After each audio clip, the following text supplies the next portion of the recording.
तो ये बट साहब के साथ यहाँ तशरीफ लाते हैं, अपना कार्ड अपना साथ होता है, तो सारा रिजल्ट वगैरह कंपेयर करके इनके टूर्नामेंट ख़त्म हो चुके हैं।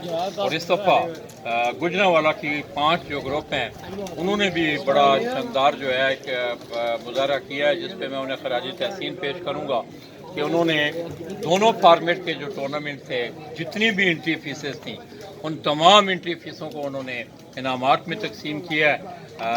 तो मैं समझता हूँ ये शौक की बढ़ोतरी है। जफरवाल आप चले जाएँ, मियाँ असलम है, सरगोदा में चले जाएँ, आसम चद्दड़ है, इसी तरह और बहुत सारे दोस्त अब जिस तरह के फरहान पिजन स्पोर्ट्स फेस्टिवल को आप देखते हैं कि उसकी तमाम एंट्री फीसों को दोनों फॉर्मेट में, एक में 22 चते हैं, एक में 33 चते हैं, ये तमाम एंट्री फीसेस को जो 3 अजलाई टूर्नामेंट है उसके 9 इनामात हैं बड़े, और इसी तरह जो पंजाब का इवेंट है फरहान पिजन स्पोर्ट्स फेस्टिवल, उसके तकरीबन 12 के करीब इनाम है।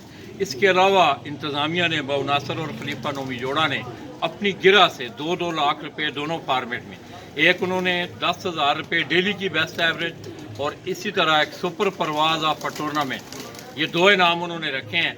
पहले नंबर पे और दूसरे नंबर पे आने वाली सुपर परवाज ऑफ टूर्नामेंट 50,000 रुपये और 40,000 रुपये, तो ये तकरीबन 4-4.5 लाख रुपया बनता है। ये कमेटी ने अपनी तरफ से खिलाड़ियों को दिया है और इंशाल्लाह हम कोशिश भी करेंगे कि ये टूर्नामेंट जिस वक्त ये ख़त्म हो, ये आपको ढोलों की थाप की भी आवाज़ आ रही है।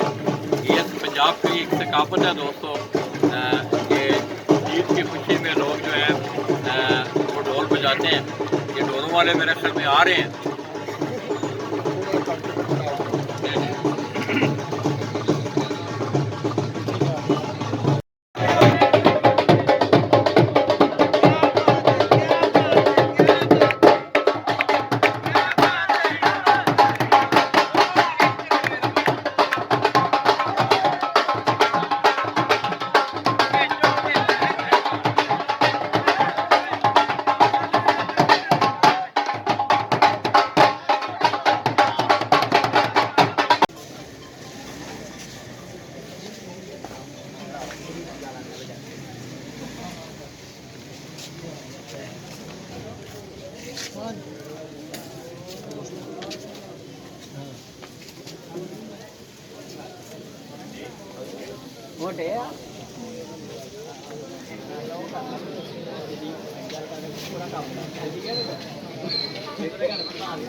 मोटे चोरा भी आया नहीं।